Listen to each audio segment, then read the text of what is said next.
사랑이 복수가 되고 구원이 파멸로 변한다면 어떨까? 안녕하세요, 여러분. 오늘부터 들려드릴 이야기는 정말 특별합니다. 지금부터 여러분을 조선시대로 안내하겠습니다. 이건 평범한 사랑 이야기가 아닙니다. 한 가난한 선비와 아름다운 기생의 만남. 겉보기엔 흔한 이야기 같지만 이 둘의 인연 뒤에는 10년 전부터 시작된 거대한 비밀이 숨어 있습니다. 이한수. 그는 자신을 석규라고 속였고, 월향. 그녀의 진짜 이름은 최연아였습니다.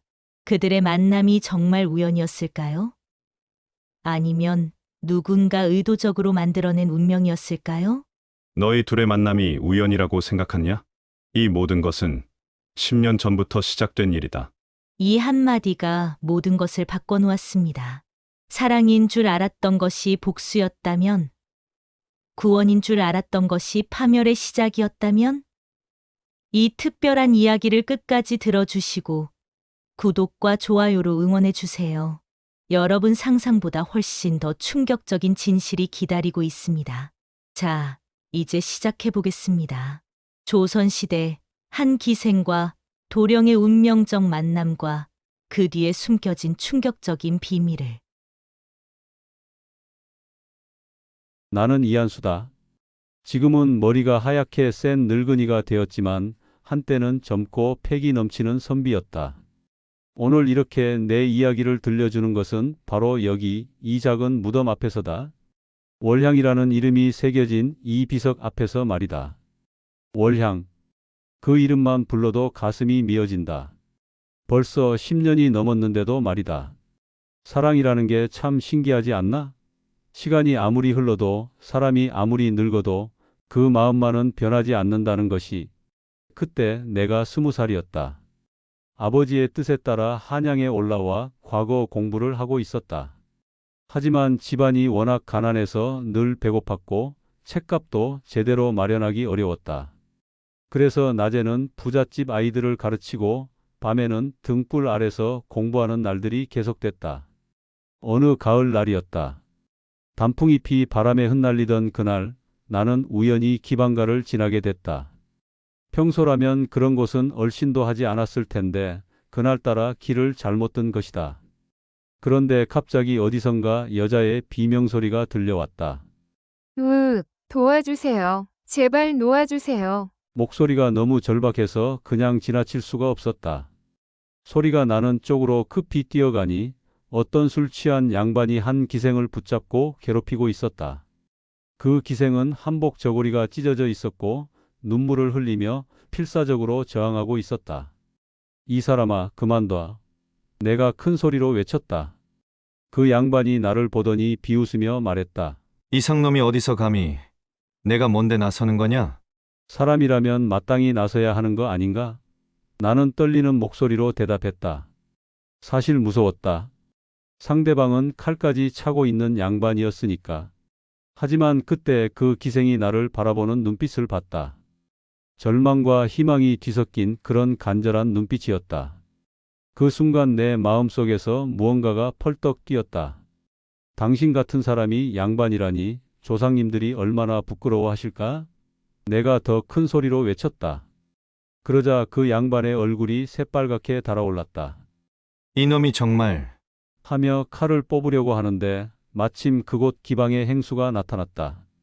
아무래도 소란이 커져서 나온 모양이었다. 어떻게 된 일입니까? 날이? 행수가 비굴하게 절을 하며 물었다. 이 계집이 말을 안 들어서 벌을 주려는데 이 상놈이 방해를 하는구나. 행수는 난처한 표정을 지었다. 돈 많은 손님을 잃고 싶지는 않지만 이렇게 소란이 나면 관아에서 문제 삼을 수도 있으니까. 날이, 오늘은 이만 돌아가시지요. 다음에 더 좋은 자리를 마련해 드리겠습니다. 그제야 그 양반이 투덜거리며 떠났다. 행수도 한숨을 쉬며 안으로 들어가고 나는 그 기생과 둘만 남게 됐다. 괜찮나? 내가 조심스럽게 물었다. 그 기생은 찢어진 저고리를 가리키며 고개를 숙였다.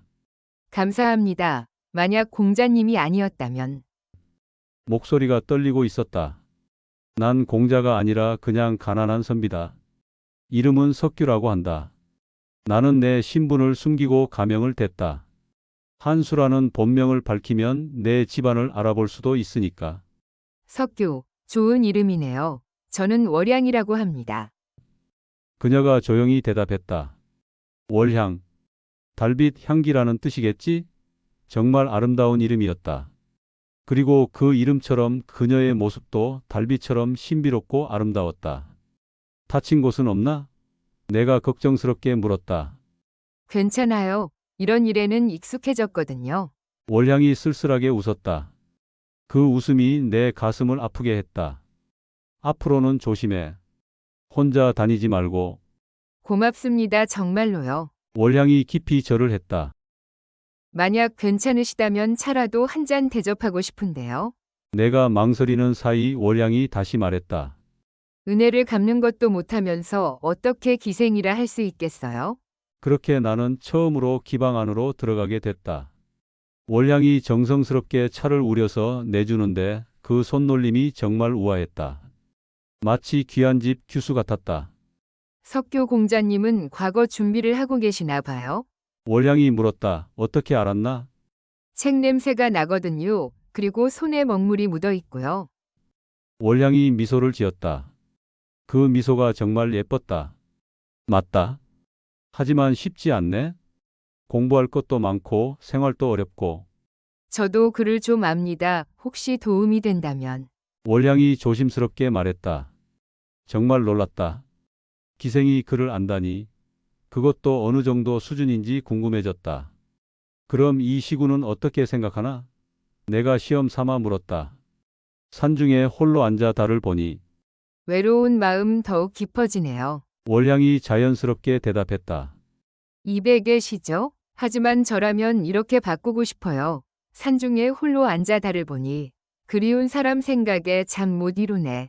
내가 깜짝 놀랐다. 월향의 시상이 정말 뛰어났다. 어떤 기생이 이렇게 깊이 있는 문학적 소양을 갖고 있을까?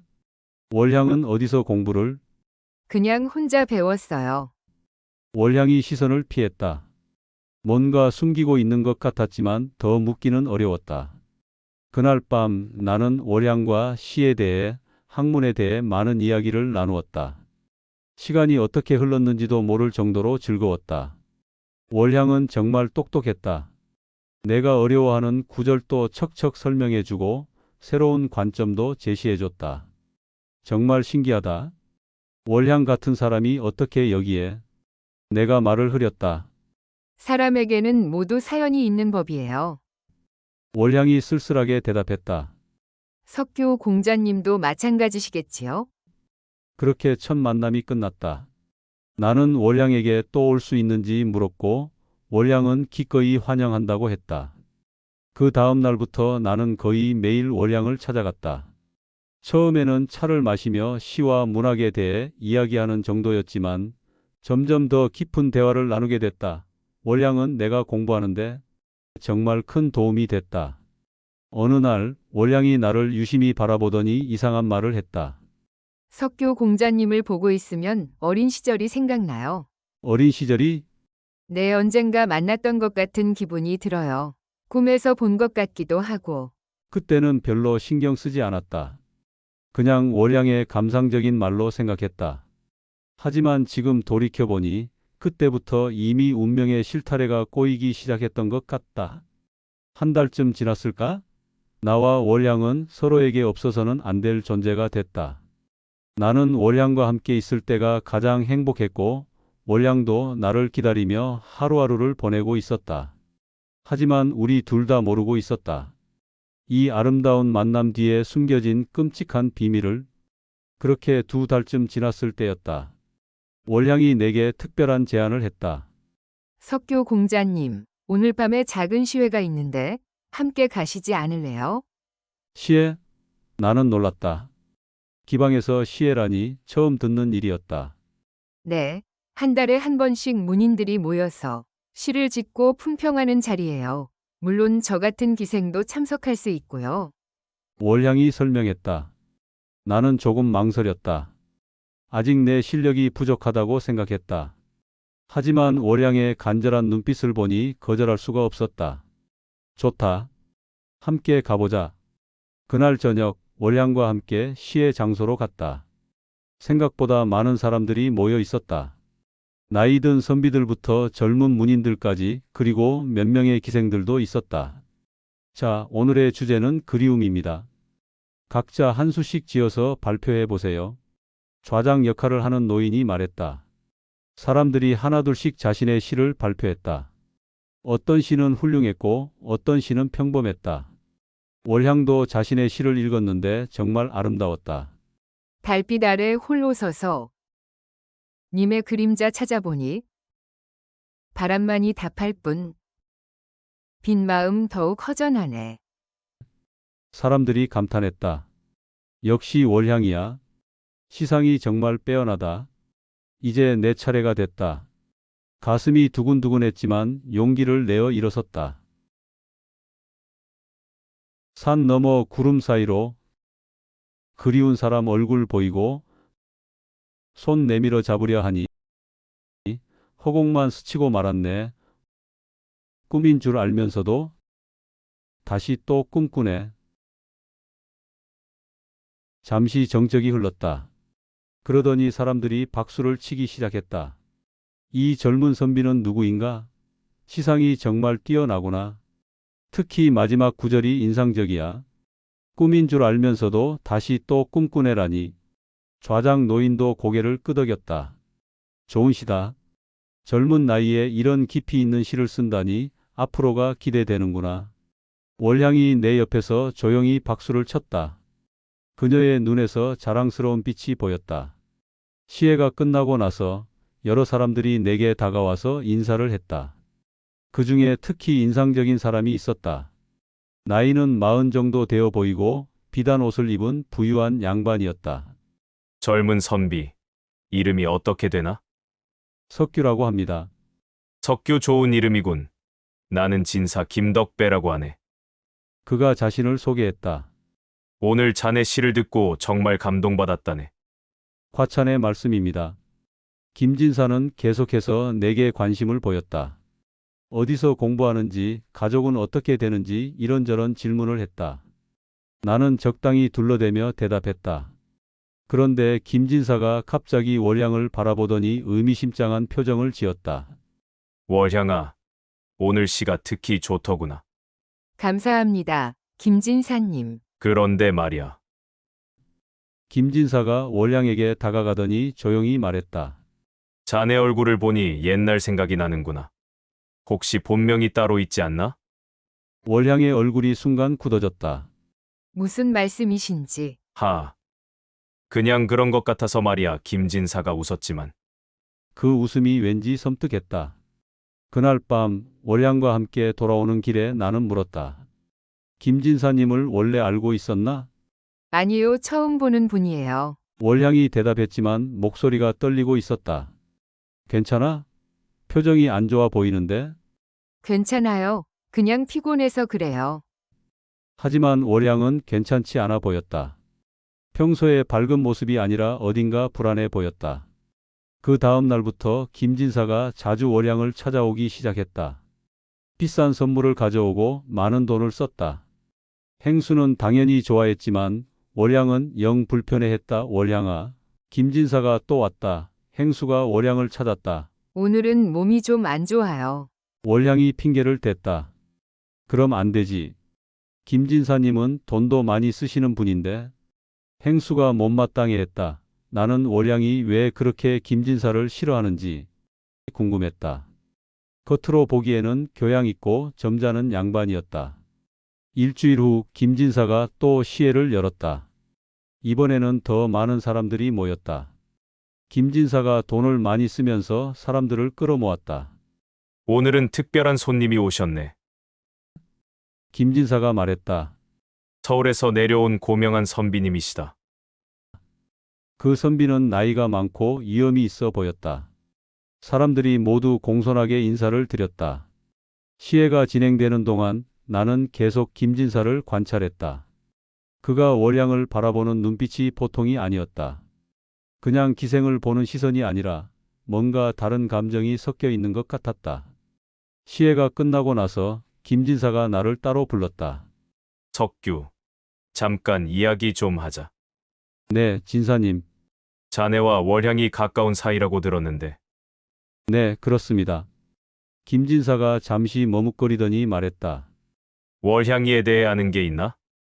무슨 말씀이신지. 그 아이의 과거 말이야. 어떻게 기생이 됐는지. 원래 어떤 집안 출신인지. 나는 당황했다. 사실 월양에 대해 자세히 아는 게 없었다. 그저 학식이 뛰어나고 마음씨 좋은 기생이라고만 생각하고 있었다. 잘 모르겠는데요. 그렇다면 조심하는 게 좋을 것 같네. 김진사가 의미심장하게 말했다. 월향이는 보통 기생이 아니거든. 무슨 뜻인가요? 지금은 말할 수 없지만 언젠가는 알게 될 거야. 그때까지는 너무 깊이 빠지지 않는 게 좋겠어. 김진사의 말이 계속 머릿속에 맴돌았다. 월향에게 정말 숨겨진 비밀이 있는 걸까? 그날 밤 월향을 만났을 때 나는 조심스럽게 물어봤다. 월향, 혹시 김진사님과 무슨 일이 있었나? 월향이 깜짝 놀라며 나를 바라봤다. 왜 그런 말씀을? 그냥 김진사님이 이상한 말씀을 하셔서. 월향이 한참 동안 말이 없었다. 그러더니 조용히 말했다. 석교 공자님, 만약 제가 지금과 전혀 다른 사람이었다면 어떻게 하실 거예요? 무슨 말인지 모르겠지만 난 지금의 월향이 좋다. 과거가 어떻든 상관없어. 월향이 슬픈 미소를 지었다. 고마워요, 정말로. 하지만 그날 밤 월향의 눈에서 눈물이 글썽글썽 흘러내리는 것을 봤다. 무슨 일인지 물어봤지만 월향은 대답하지 않았다. 그리고 그 다음 날 충격적인 일이 벌어졌다. 김진사가 월향을 찾아와서 이렇게 말했다. 최연화. 이제 그만 숨지 말고 나와라. 최연화? 그게 월향의 진짜 이름인가? 월향의 얼굴이 새하얗게 질렸다. 그리고 김진사는 나를 바라보며 말했다. 석규. 아니 이한수 너도 이제 진실을 알 때가 됐다. 이한수? 그건 내 진짜 이름이었다. 김진사가 어떻게 내 정체를 알았을까? 그리고 월향의 진짜 이름은 정말 최연화인 건가? 김진사는 우리 둘을 번갈아 보며 의미심장하게 웃었다. 그리고는 충격적인 말을 했다. 너희 둘의 만남이 우연이라고 생각하느냐? 이 모든 것은 10년 전부터 시작된 일이다. 그리고 그 사건의 주역이 바로 너희 둘이지. 과연 김진사가 말하는 10년 전의 사건이란 무엇일까? 한수와 월향 그들의 진짜 모습은 과연 무엇일까? 아무도 모르는 그들의 숨겨진 과거. 그 속에는 상상조차 할 수 없는 엄청난 비밀이 감춰져 있었다. 이야기가 재미있었다면 구독과 좋아요 눌러주시고 다음 편을 기대해주세요. 다음 편의 제목은 위험한 시외입니다.